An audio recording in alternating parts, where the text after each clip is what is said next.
नोएडा के एक अमित रघुवंशी नाम का एक लड़का, नोएडा में उसका मिलना हुआ। अगर वो कथा सुन रहा होगा तो उसको प्रसन्नता भी मिली। अमित रघुवंशी अच्छा बच्चा, 4 भाई हैं, 2 भाई दिल्ली में, वहीं नोएडा में हैं। उसने बहुत मेहनत कर ली। आखिरी में भी नोएडा में आने के बाद भी उसकी कोई जॉब नहीं लग रही। और हम वहीं कथा करने के लिए, वो स्कूल में कथा चल रही थी हमारे, कौन सा स्कूल था वो स्मरण में नहीं है हमको, हम वहाँ कथा कर रहे थे। वो आया मिलना है। अब हम तो कुछ बताते न करते। उसने कहा गुरुजी प्रणाम, ऐसा ऐसा है, क्या करें? तो हमने कहा बस मंदिर में झाड़ू पोछा करो, सेवा करो, 1 लोटा जल चढ़ाओ, इससे बढ़कर क्या है? उसकी नौकरी करोगे तो वो तनख्वाह देना चालू करेगा। जिसकी भी नौकरी करोगे तनख्वाह तो देगा। वो अमित रघुवंशी ने शिव जी के मंदिर जाना चाहिए और बाबा की ऐसी कृपा हुई, एक ही काम करता था, मंदिर में केवल जाता था, क्योंकि इतनी दूर लोटा ले जाने में उसको दिक्कत होती थी। तो मंदिर की जो बाल्टी होती थी पानी की, उस पानी की बाल्टी को नल से भरकर मंदिर में रख देता था। बस एक ही काम करता था, बाल्टी को भर के मंदिर में रख देता था। और जो आता था वो मंदिर को एक बाल्टी, जो दूर रहते वो लोटा नहीं लाते तो वहां से भर भर के चढ़ाते। उसका फल ये मिला कि उस अमित रघुवंशी की नौकरी इतनी अच्छी कंपनी में लग गई। बाद में उसने पत्र लिखा, गुरुजी आज मेरी नौकरी अच्छी कंपनी में हो गई। ये शिव की उदाहरण, ये शिव किसको नहीं दिया मेरे शिव, मेरे शंकर भगवान किसको नहीं देते? सबको। ऐसा कोई नहीं है संसार सागर में जिसको शंकर भगवान ना देते, शिव ना देते।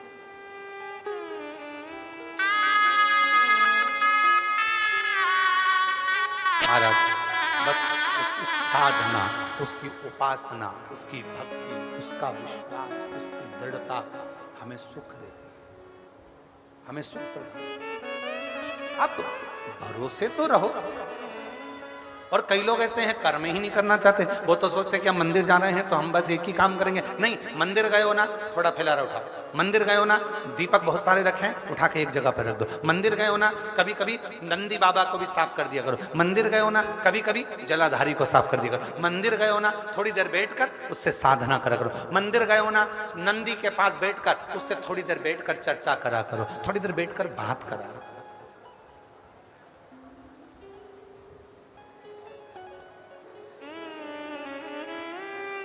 बैठ गए वो, आ बैठ मेरे पास तुझे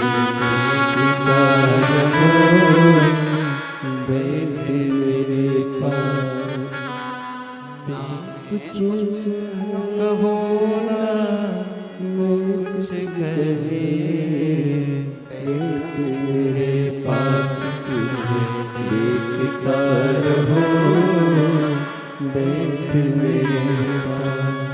कुछ नहीं सूझे, बस कुछ।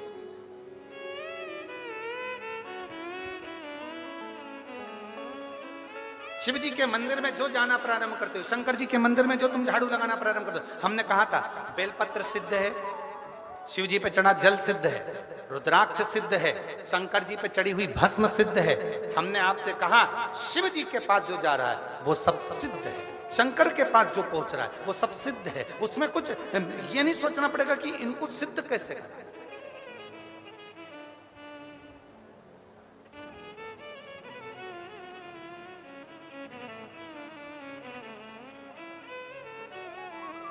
शिव जी को जल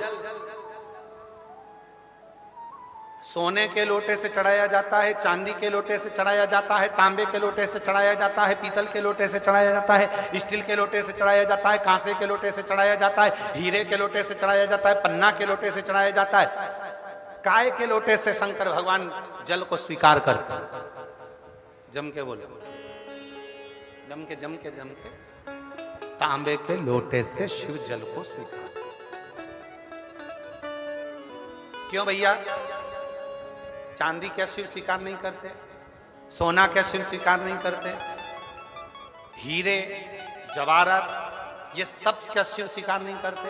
तो तांबे से भगवान शंकर का ऐसा कौन सा मेल है? तांबे से 33 कोटि देवता का ऐसा कैसा मेल है? तांबे से भगवान नारायण का ऐसा क्या प्रेम है? तांबे के लोटे से, तांबे के पात्र से, तांबे के कलश से, तांबे के बर्तन से भगवान का इतना प्रेम कैसे हो गया? आखिर ताम्र का पात्र ही भगवान को प्रीत क्यों? 33 कोटि देवता को तांबे का बर्तन ही क्यों अच्छा लगता है? स्टील क्यों नहीं अच्छा लगता? सोना क्यों नहीं अच्छा लगता? चांदी क्यों नहीं अच्छी लगती? कांसा क्यों नहीं अच्छा लगता? पीतल क्यों नहीं अच्छा लगता? उनको सोना ही क्यों भाता? उसको तांबा ही क्यों भाता? तांबे की मूलता क्या है? और ये प्रश्न केवल एक नहीं है, ये प्रश्न कई लोगों का कि भगवान को तांबे का लोटा, तांबे का पात्र, तांबे का बर्तन, शिव को, राम को, कृष्ण को, भगवान को। अब दुनिया के लोग चांदी का प्रयोग करने लगे, चांदी का लोटा होना, चांदी का ये होना, चांदी का वो होना। अब थोड़ा सा अपना अपना भाव है, हम बोलेंगे तो लोगों को थोड़ी काली मिर्ची लग जाती है, इसलिए हम बोलते हैं। अब लोगों का मन का भाव हो गया कि हम करोड़पति हैं तो चांदी से अभिषेक करेंगे, हम धनपति हैं तो शिव जी को, राम जी को, कृष्ण जी को, मेरे भगवान को, 33 कोटि देवता को अगर कोई पात्र अच्छा लगता है तो वो तांबे का पात्र अच्छा लगता है, बाकी के पात्र से कोई मतलब नहीं। और वो भी क्यों लगता है? किस लिए लगता है? उस तांबे के पात्र में ऐसी क्या प्रीत है?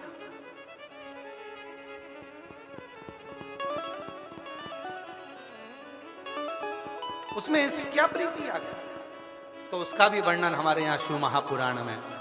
और अगर शिव पुराण में नहीं पढ़ सकते तो वराह पुराण, और वराह पुराण गीता प्रेस गोरखपुर की लेकर आना, और वराह पुराण में उसका अध्ययन करिएगा, वराह पुराण में उसको पढ़िएगा। पृष्ठ संख्या 227, अध्याय 129,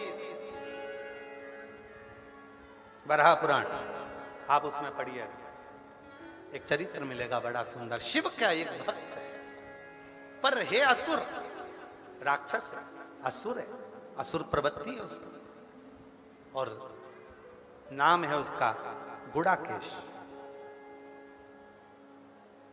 उसका नाम है गुड़ाकेश,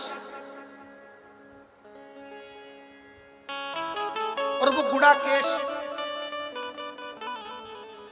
वराह पुराण कहती है वो गुड़ाकेश असुर है, बहुत उपद्रव मचाता है, बहुत उत्पात मचाता है, बहुत उत्पात।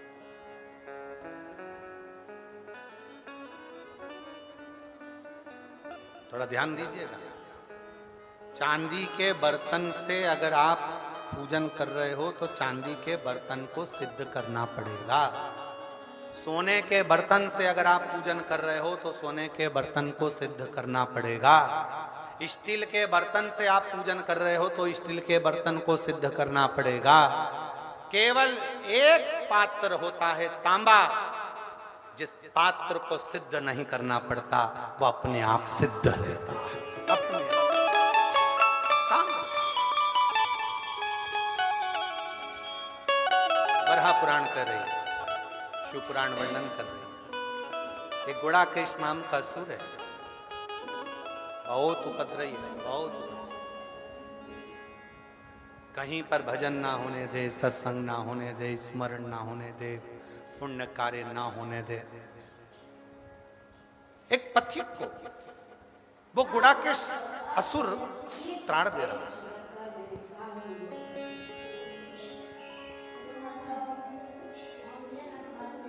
बहुत ताड़ दे।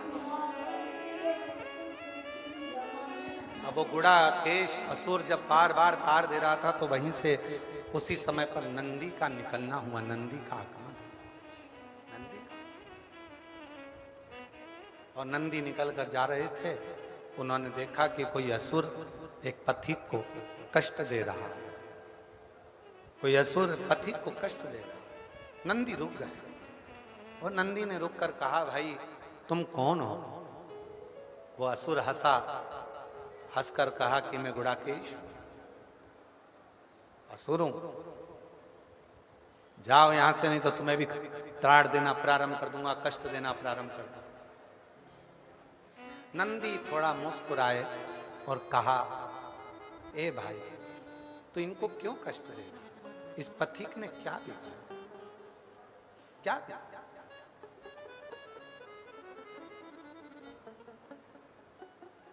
इस पथिक ने तेरा कुछ बिगाड़ा है जो तू उसको कष्ट दे रहा है? दुनिया में ऐसे कई लोग ऐसे हैं जो किसी को पहचानते नहीं हैं, एक आध बार मिले भी नहीं है, उसको जानते भी नहीं है, पर किसी ने एक कमेंट्स बुरा कर दिया, बुरा लिख दिया, और उसने फिर कमेंट्स में बुरा लिखना प्रारंभ कर दिया। तो उससे मिला था क्या? तू एक आध बार उससे मिलकर आया था क्या? नहीं मिला। फिर कमेंट्स क्यों कर रहा है? जब हम उसे पहचानते ही नहीं, हम उससे मिले ही नहीं, उसका स्वभाव ही नहीं जाना, उसका व्यवहार ही नहीं जाना, और किसी ने निंदा करी और तुमने निंदा करना प्रारंभ कर दी। किसी ने निंदा करी और तुमने निंदा करना चालू कर दिया। पड़ोसन को क्या मालूम कि तेरी पड़ोसन की बहू कैसी है, और तू आते ऐसे ही बस उसने निंदा करी और तूने बोलना हाउरी होगी तेरी बहू ऐसी होगी। एक आध बार बहू से मिल तो लेती कि बेटा तू क्या घर में काम नहीं करती है? एक बार मिल तो लेती कि बेटा क्या तेरे माँ बाप के संस्कार नहीं है? एक बार मिल तो लेती। पर सास ने कह दिया कि बहू बुरी है, तुमने मान लिया कि बहू बुरी है। ऐसे ही संसार में कई लोग हैं जो कह देते हैं वो बुरा है, तो लोगों ने मान लिया हो सकता है वो महाराज ऐसा ही हो सकता है वो व्यक्ति वैसा ही हो सकता है वो व्यक्ति बुरा ही हो सकता है वो बहू बुरी हो सकता है वो सास बुरी हो। कैसे मान लिया? ना तुम मिले, ना बात करी, ना कभी उससे चर्चा करी, और तुमने बुरा बोलना चालू कर दिया। केवल निंदा सुनकर, केवल बुराई सुनकर, केवल निंदा भीतर उतार कर तुम निंदा में लग गए। नहीं, जो महापुराण की कथा कहती है कभी ऐसा ना करिए। अपने मन में ये विचार रखिए, अगर कोई निंदा कर भी रहा है तो उसको कह दो मैं तो उसको जानती ही नहीं, तो मैं बुरा कैसे बोलूं? मैंने उसको पहचानती नहीं तो मैं कैसे अनसन बोल दूं? मैं कैसे गलत बोल दूं? मैं तो मिला ही नहीं उससे, तो मैं कैसे बोलूं उसको?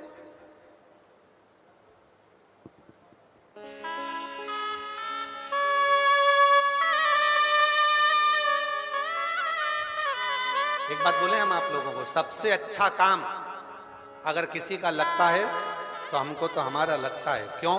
क्योंकि हम किसी से मिलते भी नहीं, बात भी नहीं करते, तो कोई हमारे पास में आके किसी की निंदा भी नहीं करता और ना किसी की बात हमारे सामने आकर बोलता। मिलते ही नहीं। केवल 2 दिन, 5वां छठा दिन थोड़ी बहुत देर जो समय होता है उस समय पर मिल लेते हैं। बाकी के दिन तो कोई बोल भी दे के मिलने का, चलने का कहीं ना, तो और ना किसी के घर जाते और ना किसी के मिलने के लिए कोई। और सबको मालूम है कि महाराज मिलेगा तो है ही नहीं, तो टाइम बर्बाद करने से कौन सा मतलब है? जाके खड़े भी हो जाएंगे तो नहीं मिलेगा। सबको मालूम है कि मिलने वाला तो है नहीं, भजन ही करेगा वो, मिलता तो है ही नहीं।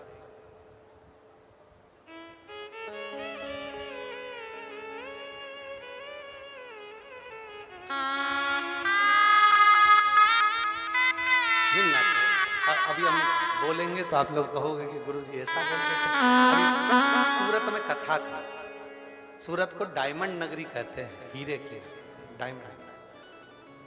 अब हम क्या बोले? एक भगत आए, कहा आशीष भैया को ऐसा ऐसा है और ऐसा ऐसा क्रम है, गुरुजी को बोलो ना 5 मिनट आए।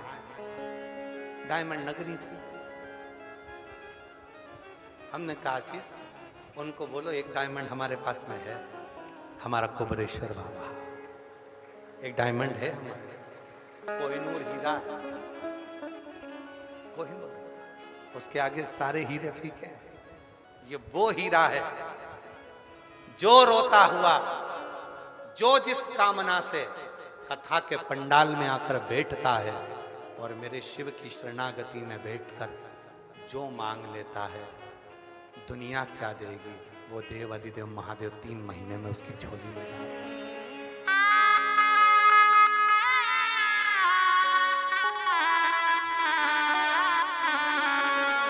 जो दिल से मांगोगे वो दिल से दे देगा, जो दिल से मांगोगे वो दिल से दे देगा।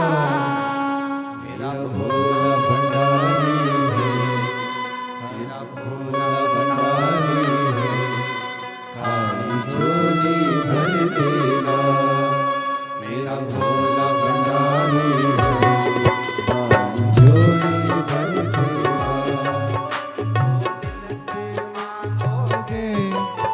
वो दिल से दे देगा, जो दिल से मांगोगे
प्रार्थना करो, विनय करो, निवेदन करो, विनती करो। जहाँ जगह मिले वहाँ बैठकर बाबा को अपने मन का भाव।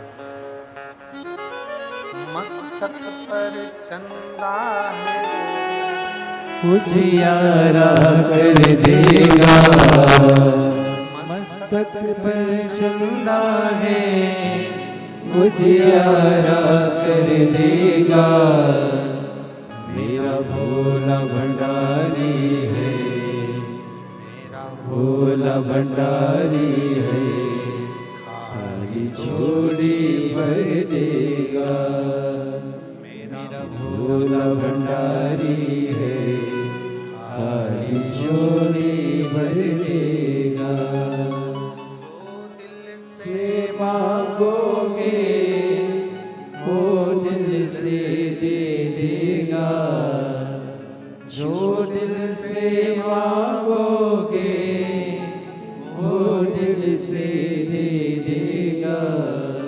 मेरा भोला भंडारी है, मेरा भोला भंडारी है, खाली झोली भर देगा। आप हृदय से उसको प्रार्थना करें, निवेदन करें, विनय करें। अपने मन का भाव भगवान देव दिव्य महादेव से करें। ये कथा यवतमाल आरणी में जो चल रही है 30 मार्च से 5 अप्रैल तक, आज संपूर्ण देशवासियों को श्री हनुमान जी महाराज के जन्म महोत्सव की बहुत बहुत बधाई हो। चैत्र पूर्णिमा की सभी देशवासियों को बहुत बहुत बधाई। भगवान श्री हनुमान जी महाराज आपके जीवन के सारे कष्टों को, दुखों को हरें। शंकर भगवान का स्वरूप श्री हनुमान जी महाराज शंकर सुमन कैसरी नंदन, सारे दुखों को हरने वाले। संपूर्ण देशवासियों को श्री हनुमान जी महाराज के प्रागट्य महोत्सव की, जन्म महोत्सव की बहुत बहुत। ये कथा 30 मार्च से 5 अप्रैल तक आरणी चल रही है। 1 बजे से 4 बजे तक कथा का समय रहेगा दोपहर में। फिर कथा 8 अप्रैल से 14 अप्रैल तक भीलवाड़ा राजस्थान में रहेगी, जो दोपहर 2 बजे से 5 बजे तक रहेगी। भीलवाड़ा राजस्थान वालों को बहुत बहुत बधाई, जो राजस्थान में दूसरी कथा पहुंची है शिव की कृपा से। 17 से 23 अप्रैल तक दिल्ली वालों को बधाई हो, जो 17 से 23 अप्रैल तक दिल्ली में शिव महापुराण की कथा रहेगी। और झारखंड वालों को भी बधाई हो, जो 5 मई से 11 मई तक रांची झारखंड में फुटबॉल ग्राउंड में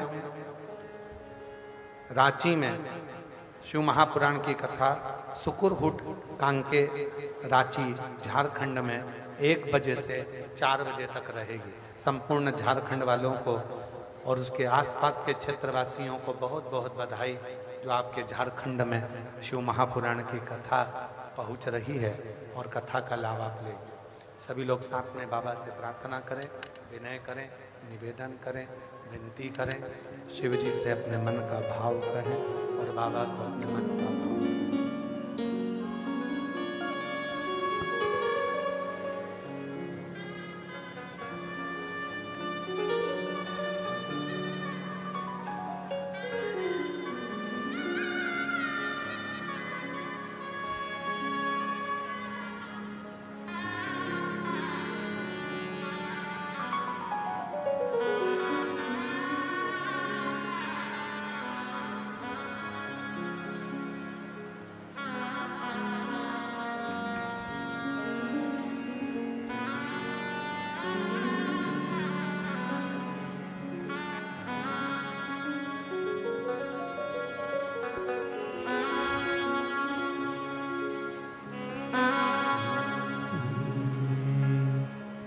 शिवाय नमस्तुभ्यं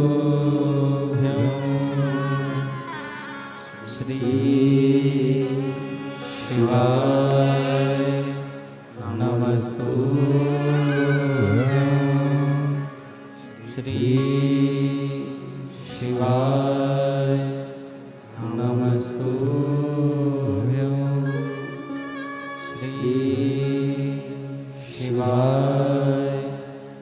नमस्तुभ्यं श्री शिवाय नमस्तुभ्यं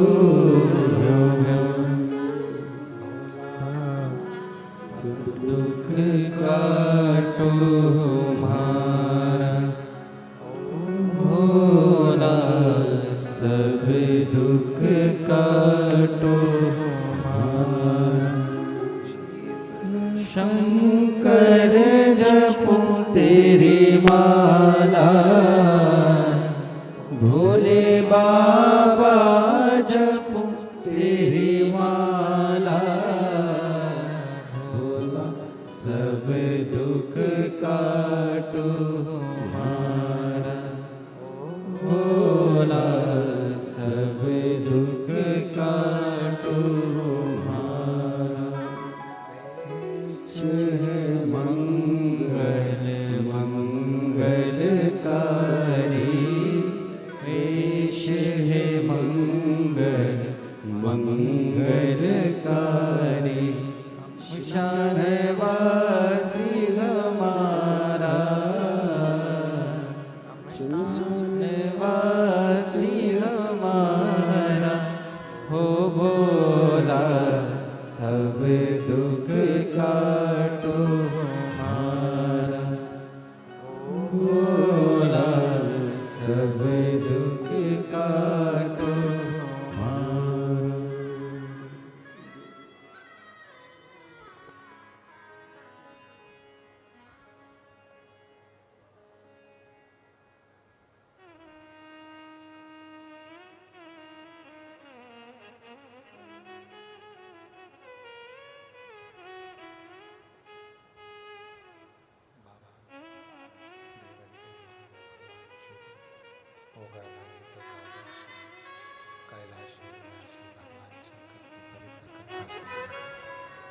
शिव महापुराण की कथा वर्णन कर रहे हैं, शिव तत्व कह रहा है, शंकर भगवान की कथा कर रहे हैं, शिव कथा कर रहे हैं, भगवान शंकर का चरित्र कर रहे हैं। शिव रोगड़दानी त्रिकालदर्शी कैलाशी विनाशी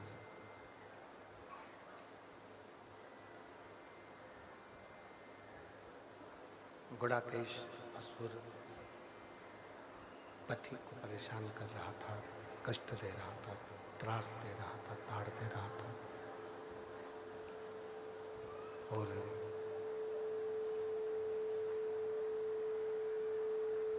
नंदी का निकलना हुआ तो मेरे भगवान भोलेनाथ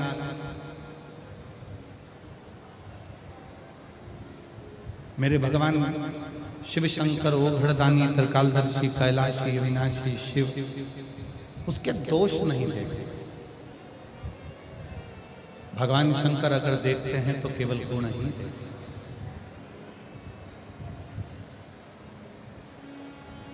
पहले हमारे निखिलेश जी एक भजन की लाइन गुनगुनाया करते थे,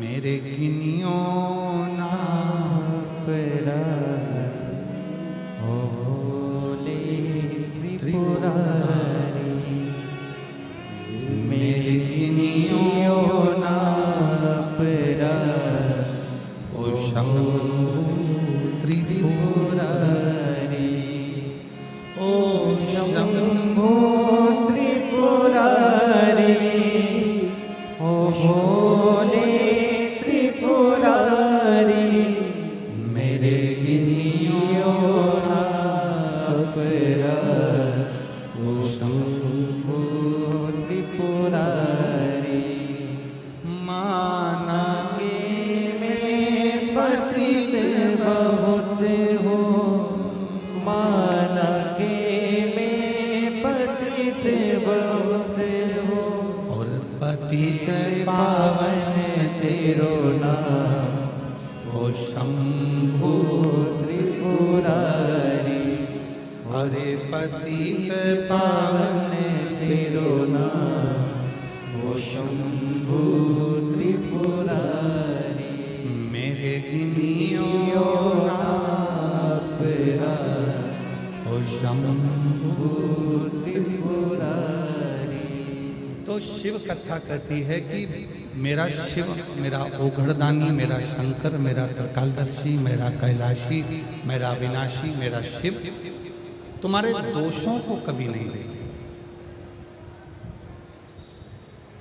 अगर मेरे भोलेनाथ देखेंगे तो तुम्हारे केवल गुण को देखें, इसके सिवाय कुछ नहीं। केवल देखेंगे तो गुण। अब कोई ने कहा कि गुरुजी, कोई कहता है कि मंत्र जपना जरूरी है,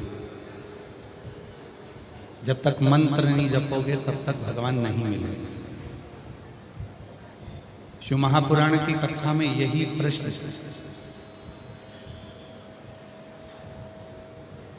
चंचुला देवी ने स्वयं तुमरुका जी से किया।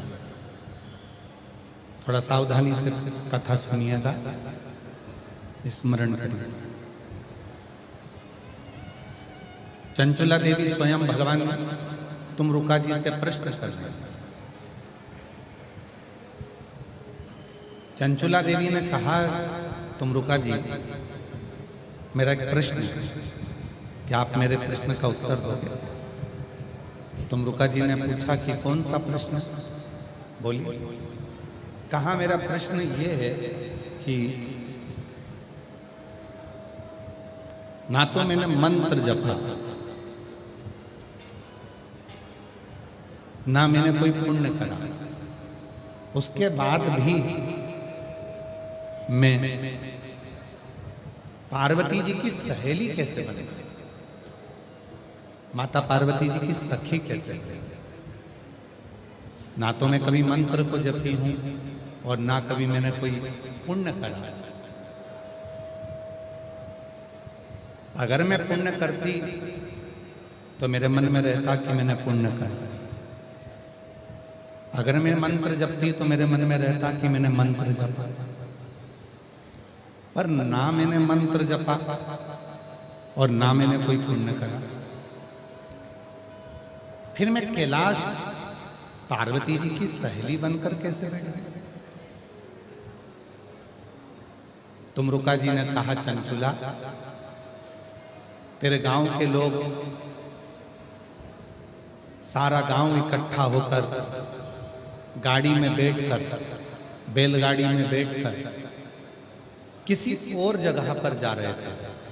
पर चंचुला, तूने जितने गांव के लोग किसी और जगह पर जा रहे थे, उन सारे गांव के लोगों को निवेदन कर कर, विनय कर कर, तू सारे गांव के लोगों को लेकर काशी चली गई और सारे गांव के लोगों को तूने काशी का दर्शन करा दिया। भले तुझे मंत्र नहीं आता था, पर तेरा मन पवित्र।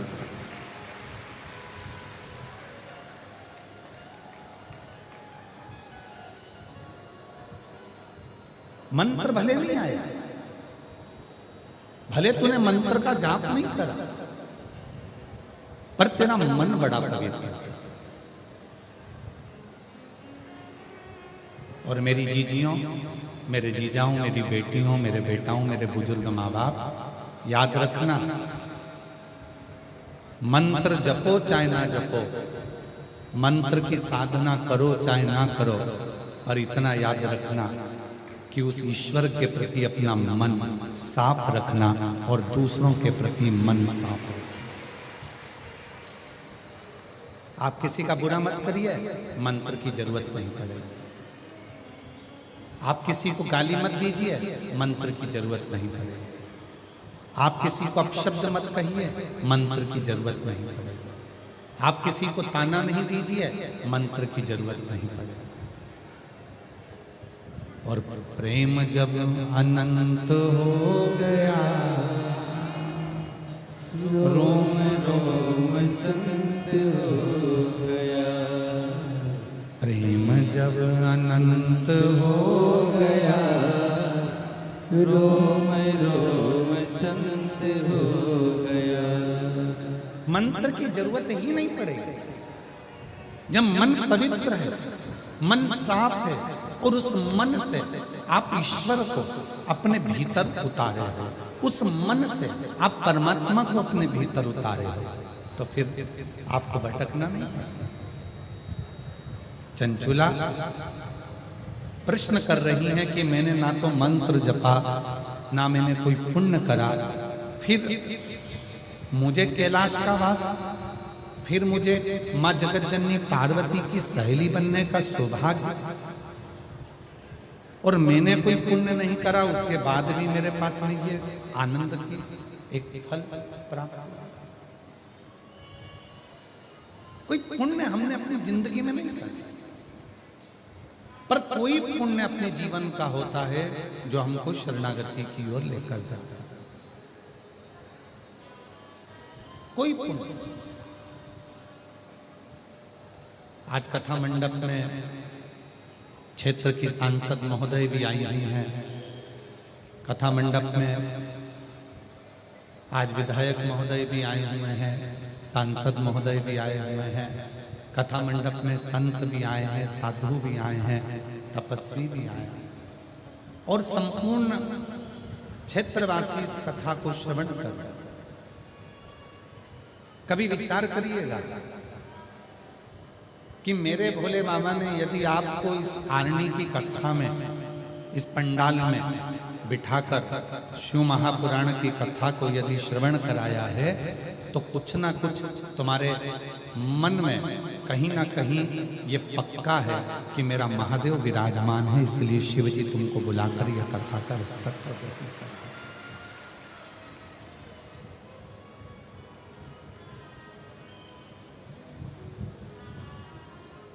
शिव स्वयं विराजमान, भगवान शंकर स्वयं तुम्हारी चित्तवृत्ति में बैठे।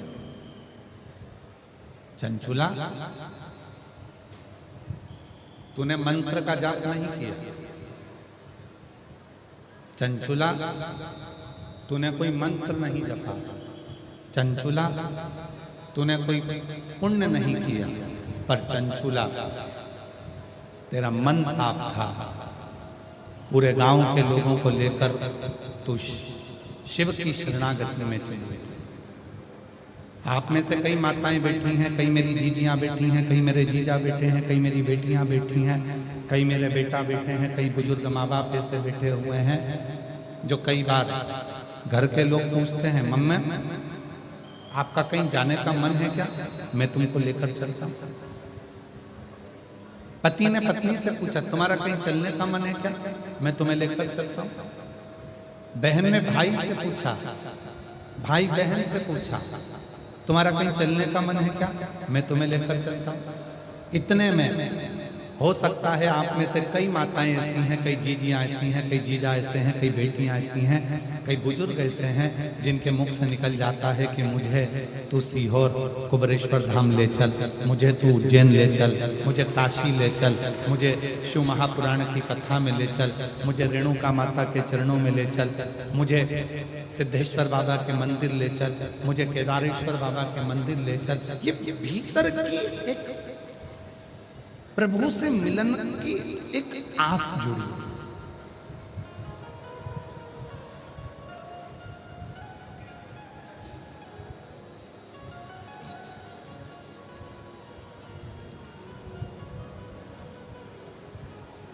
और प्रभु से मिलन की जो आस जुड़ी है भीतर, परमात्मा से मिलन की जो आस जुड़ी है भीतर, वो आस परमात्मा तक पहुंचा देती है।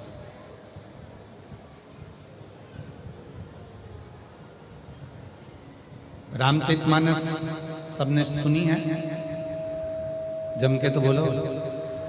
रामायण सबने सुनी है ना, ठीक है,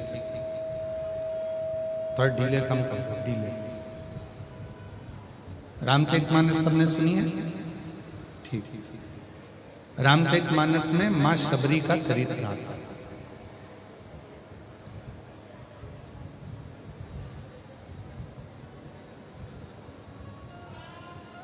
एक बार माता शबरी ने मातंग बाबा से पूछा था कि मुझे कौन सा मंत्र जपना चाहिए।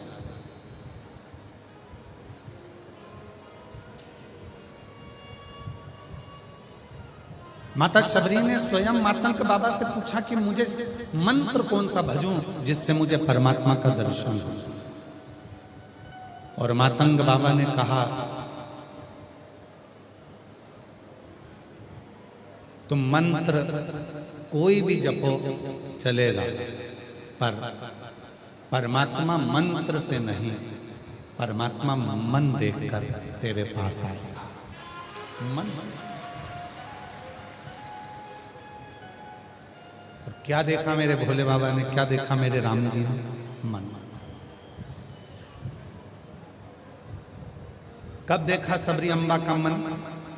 जब माता शबरी बेर तोड़कर लाई और बेर लाकर भगवान को जब देने लगी तो मुख से झूठा कर कर चक चक कर देगा। भगवान जान गए इसके मुख से मंत्र भले ना निकले हों, पर इसके मुख से जो बेर मेरे पास आ रहे हैं वो मंत्र के झूठे मन से पवित्र हैं और इसने अपना मन मुझे दे दिया। इसने मुझे मंत्र नहीं दिया, इसने मुझे मंत्र प्रदान नहीं करा, पर इसने अपना मन मुझे दे दिया।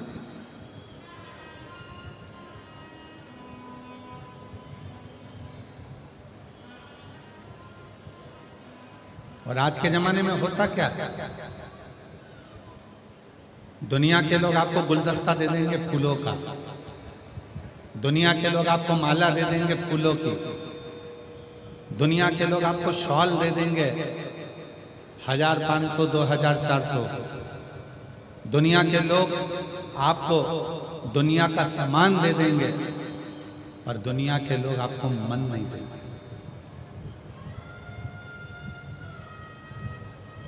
सास बहू को जब शादी होती है तो सोने की चूड़ी देती है, सोने का मंगलसूत्र देती है, सोने की नथनी देती है, पाँव की पायल देती है, कमर की करधोनी देती है, अच्छी अच्छी साड़ी देती है, लहंगा चुन्नी बेच देती है, तैयार होने का वो डब्बा देती है, मेकअप बॉक्स, उसके पाँव की चप्पल देती है।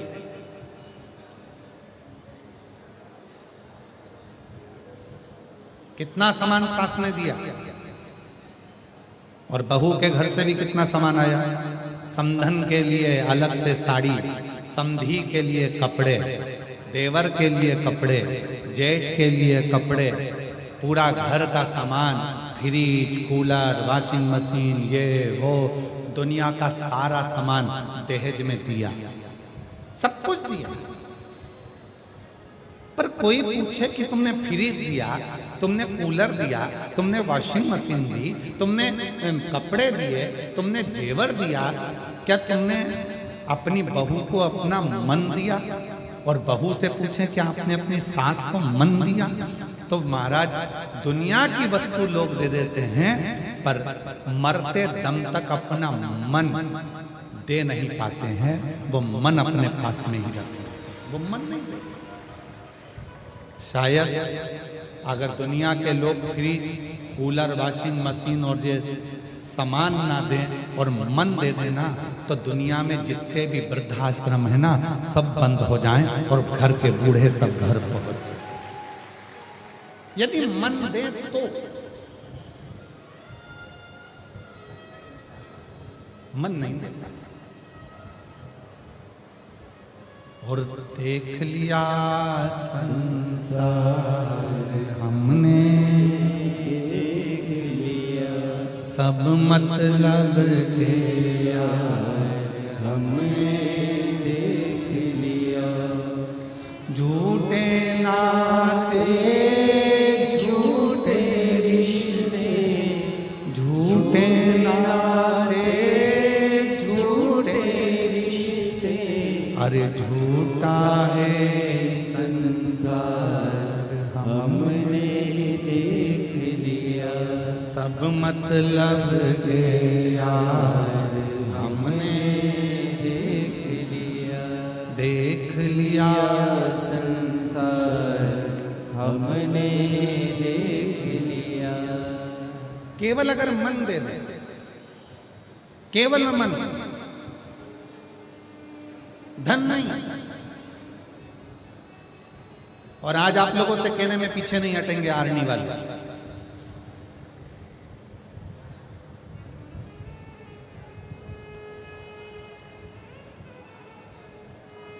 तुम शिव जी की कथा में आओ शिव महापुराण में आओ, तुम किसी को 1 रुपया दो चाहे मत दो, पर निवेदन है शिव पुराण की कथा में आने के बाद अपना मन भोलेनाथ को जरूर दे दिया करो।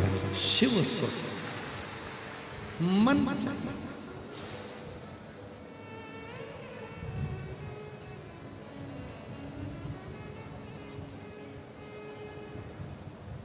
दुनिया का कोई धन भगवान शिव को नहीं खरीद सकता। दुनिया की कोई दौलत भगवान शंकर को नहीं खरीद सकती। केवल मन, और मन के सिवाय कुछ नहीं। कि भक्तों के घर भी तेरा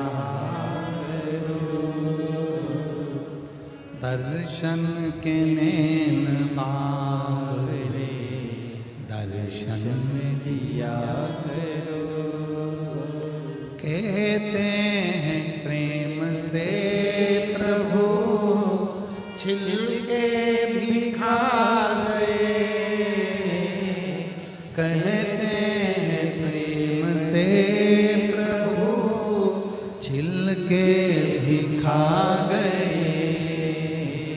शबरी के झूठे बेर भी खाते रहा करो, शबरी के झूठे बेर भी खाते रहा करो। दर्शन के नैन बावरे, दर्शन दिया करो। शिव को कुछ मत दो,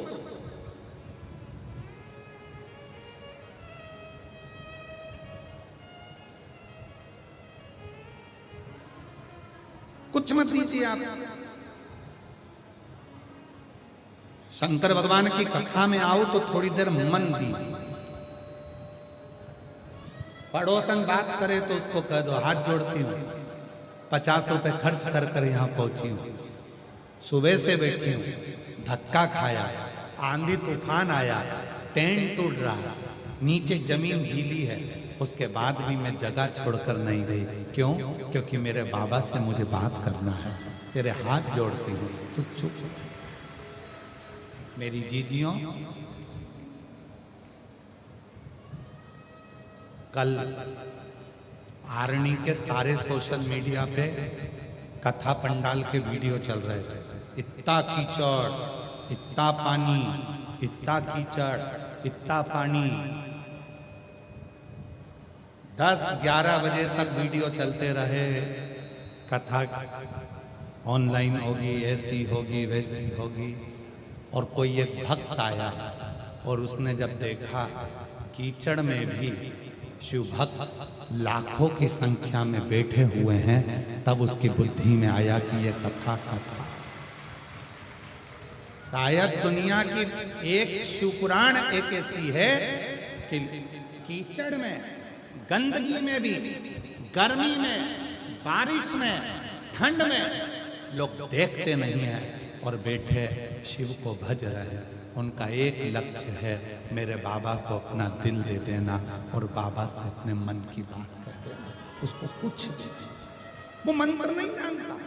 आप में से कई मेरी माताएं, कई मेरी जीजियां हैं जो हमारी हिंदी भाषा भी नहीं जानते। आप में से कई मेरी माताएं ऐसी बैठी हुई हैं जो यहाँ पर आती हैं, जब पत्र पढ़ा जाता है और पत्र पढ़ने पर जब वो यहाँ आती हैं तो हम उनसे बात करते हैं तो उनको हिंदी नहीं आती, वो मराठी बोलती हैं।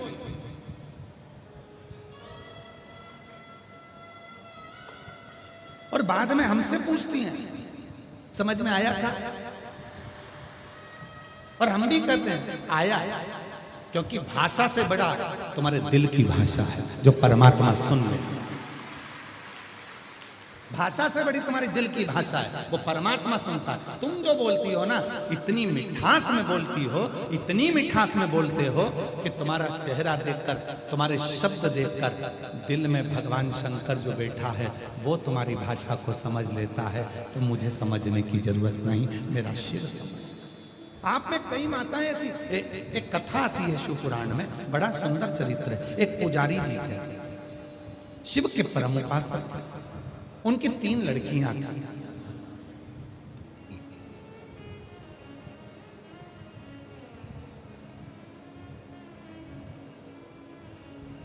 रामा पुजारी की 3 लड़कियां।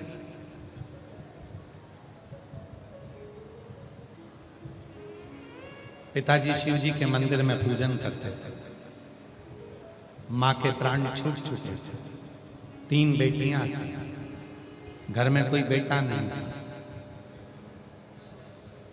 दुनिया को लोगों को लगता है कि घर में बेटा का होना जरूरी है। शिव पुराण कहती है अगर घर में बेटी है और तुम्हारे संस्कार अगर तुम्हारी बेटी में अच्छे आए हैं तो बेटे की भी जरूरत नहीं पड़ती, वो बेटी भी पार लगा देती है। वो बेटी भी पार लगा।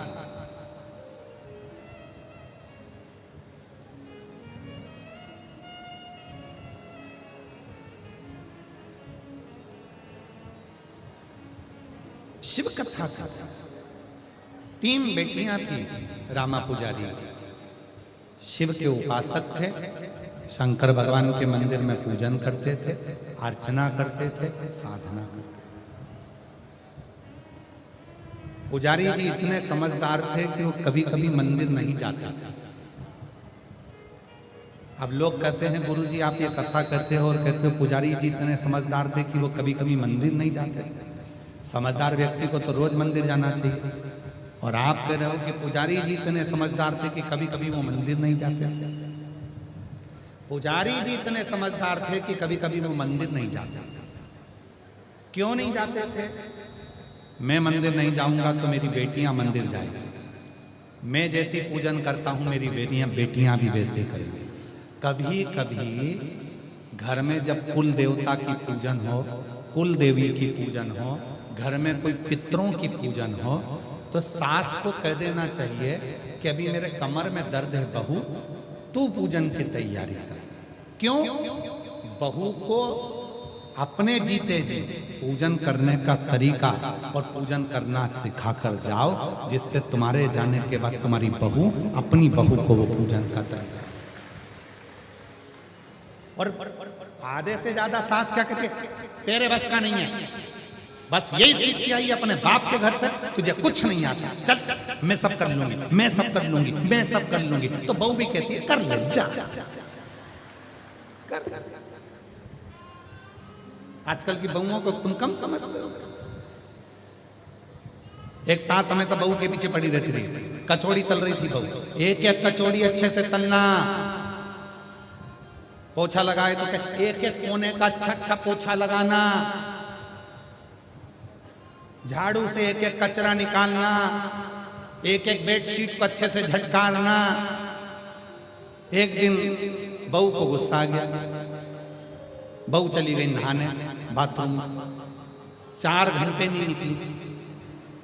सास ने आवाज लगाया, बेटा ओ बेटा जल्दी निकलो, काम पड़ा हुआ है। क्या कर रही हो इतनी देर तक? मम्मा एक एक बाल को शैम्पू कर रही है। अब उस दिन से सास ने कहना बंद कर दिया कि एक एक रोटी को अच्छे से सेकना, एक एक कचौड़ी अच्छे से तलना। सास ने उस दिन से कहने ही बंद कर दिया।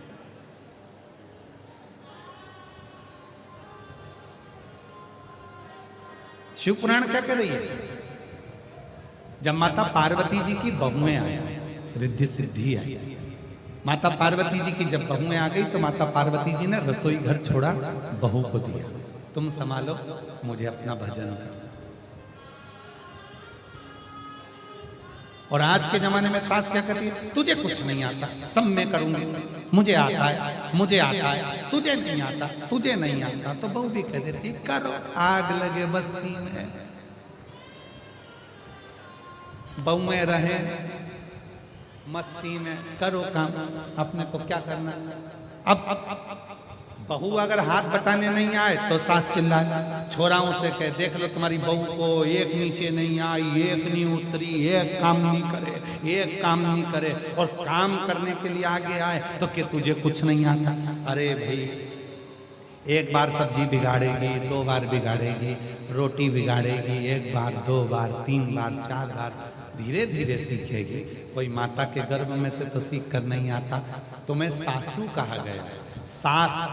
सास से मतलब होता है जितनी माँ से भी आस नहीं होती उतनी सास से होती है। इसलिए सास का फर्ज है कि ज्यादा सिखाना। रामा पुजारी बहुत समझदार था। कई लोग पूछते हैं तुम वो मंदिर नहीं जा रहे और तुम कह रहे हो समझदार था। समझदारी देखो ना क्या करी उसने। रामा पुजारी बहुत समझदार था। कभी कभी मंदिर नहीं जाता था। क्यों नहीं जाता था? बेटियां मंदिर जाएं, सेवा करें, पूजन करें, और वो पूजन करेंगे तो मुझे अच्छा लगेगा। हम आप लोगों से एक प्रश्न करते हैं, उत्तर दीजिएगा। तुम्हारे घर के पास में छोटे छोटे बच्चे शंकर जी के मंदिर में 1 लोटा जल लेकर जब धीरे धीरे स्कूल की ड्रेस में या घर की ड्रेस में चड्डा पहनकर, टी-शर्ट पहनकर छोटे छोटे बच्चे जब लोटा लेके मंदिर में जाते होंगे, ईमानदारी से बोलो तुम्हारा दिल खुश होता होगा कि नहीं होता?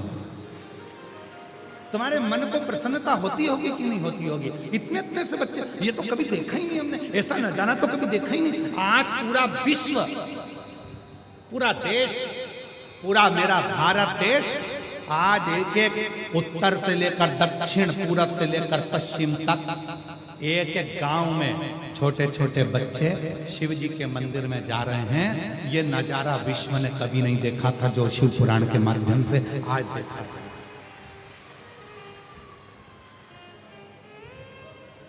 शिव महापुराण के माध्यम से आज लोग देख रहे हैं छोटा छोटा।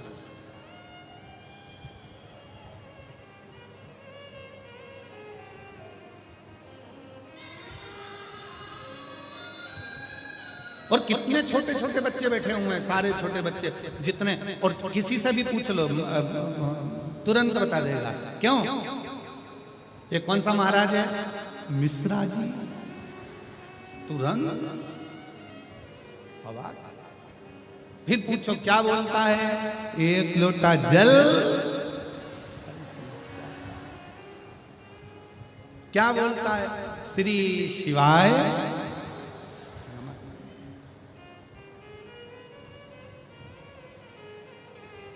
छोटे छोटे बच्चों में ये संस्कार है। रामा पुजारी की 3 लड़कियां थी और रामा पुजारी समझदारी ये करा कि कभी कभी मंदिर नहीं जाता। तीनों बेटियां मंदिर जाती। घर की स्थिति ठीक नहीं थी। मां मर चुकी थी, प्राण छूट चुके थे। पुजारी जी ज्यादा से ज्यादा घर में रहते, बीमार थे, घर में भोजन कुछ था नहीं। बेटियां कहीं कहीं थोड़ा थोड़ा कुछ लेकर आती, घर का गुजारा करती। एक दिन तीनों बेटियां बैठकर बात कर रही थी और अपने पिताजी से कह रही थी, पिताजी हमको तो लगता है कि भगवान है ही नहीं। हमको ऐसा लगता है कि भगवान नहीं है।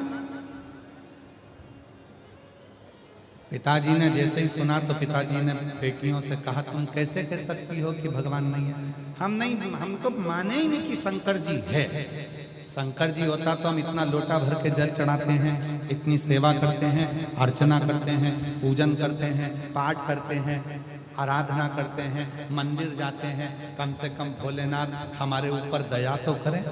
भूखे मर रहे हैं, भोजन नहीं है घर में खाने को, शिव कब कृपा करें? पिता ने कहा, बेटा शिवजी जब कृपा करते हैं तो कहकर नहीं करते, और ऐसी कृपा करते हैं कि दुनिया देखती रह जाती है। पिताजी ने जैसे ही कहा, बेटियां समझी नहीं। बेटियां नहीं समझी।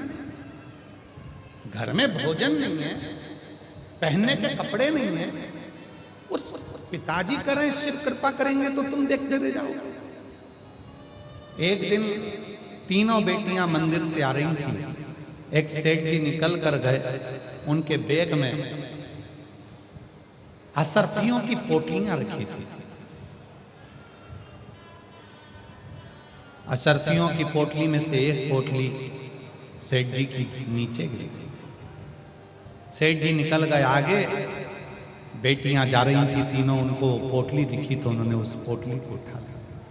पोटली खोली, उसमें अशरफियां रखी थी, लेकर घर आ गए। पिताजी पिताजी पिताजी, शिवजी ने सुन लिया, शंकर भगवान ने सुन लिया, हम तुम्हारे से कहे थे भगवान भोलेनाथ कुछ नहीं देता, आज भगवान ने कृपा कर कर सोने की असरफियों से भरी हुई पोटली दे दी। पिताजी ने आंखों में जल भरा और अपनी बेटियों से कहा, ये पोटली किसी की गिर गई है, वापिस कर जाओ, इस पोटली को ले जाओ, ये पोटली किसी की गिर गई है, इसको वापिस करो। बेटियां कहती हैं भोलेनाथ ने हमको दी है। नहीं नहीं नहीं, किसी का दिल दुखाकर कोई 1 रुपया भी देना वो ठीक नहीं है, जाओ लेकर जाओ।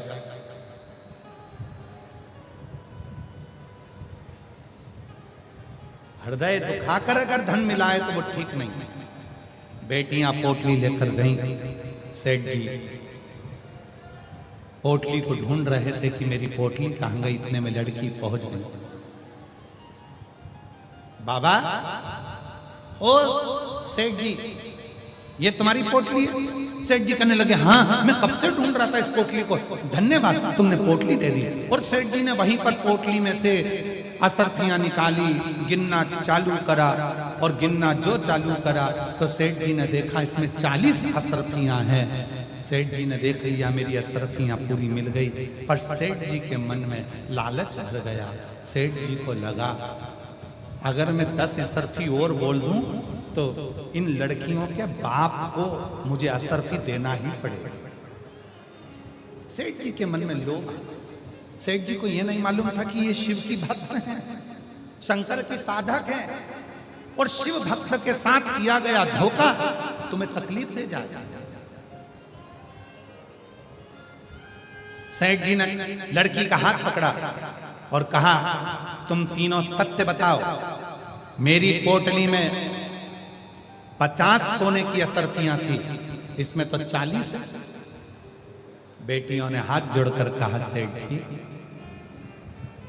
हम हमारे पिता के मस्तक पर हाथ रखकर सौगंध खाकर कहते हैं, जैसे हम पोटली लेकर गए थे उसमें 40 असरफियां थी, वही असरफियां हमने तुमको दे दी। नहीं, उसमें 50 असरफी थी, तुमने 10 असरफी रख ली है, अब भी दो, नहीं तो मैं जाकर राजा के सामने तुम्हें दंड दिलवाऊंगा। बेटियां रोने लगी, पिता को याद करने लगी, पिताजी तुमने ही कहा था कि वापिस करिया, पुण्य करने आए थे, अच्छा काम करने आए थे, उल्टे हम धरा गए। कहां से हमारा बाप 10 सोने की मोहरे लाकर दे? नैनों से जल आंसू निकल। लड़ाई इतनी बढ़ गई कि सेठ उन लड़कियों को पकड़कर राजा के महल में ले गया।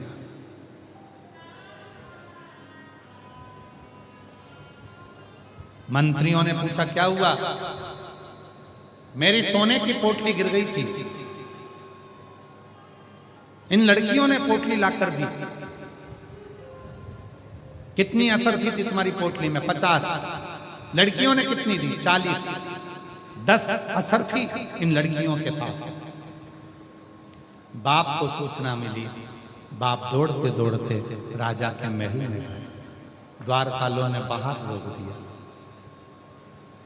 तीनों बेटियों ने शिव को याद करा, बाबा कभी किसी का गलत धन नहीं लिया, कभी किसी का दिल नहीं दुखाया, बाबा केवल तेरी सेवा करिए। भूखे रहे तो भी किसी के आगे नहीं गए, क्योंकि पिताजी ने कहा था कि एक दिन शिव ऐसी करुणा करेगा कि तुमको भी सेठ बना देगा। तुम्हारा चढ़ाया गया 1 लोटा जल खाली नहीं जाएगा। पिता कहते थे, बाबा आज 7 दिन। राजा आए सिंहासन पर, न्याय चालू हुआ। राजा धर्मात्मा था, राजा न्यायपूर्ण था। राजा ने कहा, क्या बात है मंत्रियों, मंत्रियों ने कहा ये बनिया सेठ की सोने की पोटली गिर गई थी, लड़कियों ने इसको पोटली दी। सेठ जी का कहना है कि मेरी 50 असरफी थी, लड़कियां कहती हैं इसमें 40 असरफी थी। राजा ने सेठ जी को बुलाया पास में, बोलो क्या बात है? मेरी पोटली गिर गई थी, मैं ढूंढ रहा था, लड़कियां आई, उन्होंने मुझे पोटली ला कर दी। अच्छा, कितनी असरफी थी तुम्हारी पोटली में? 50। इस पोटली में कितनी है? 40। जाओ लड़कियों को बुलाया, बेटा तुमको पोटली मिली थी? हाँ। यही पोटली है? हाँ। कितनी असरफी थी इसमें? 40।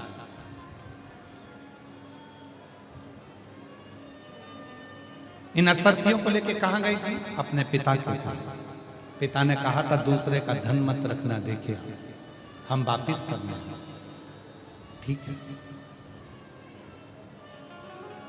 राजा मुस्कुराया और राजा ने मन में सोचा कोई भी चोर कभी इतनी सारी असरफियों को वापस नहीं कर सकता। 10 रख लेगा और 40 दे देगा, ये कभी नहीं हो सकता। राजा ने सेठ जी से पूछा तुम्हारी कितनी असरफी थी? सत्य बोलना। सेठ जी ने कहा 50 असरफी थी।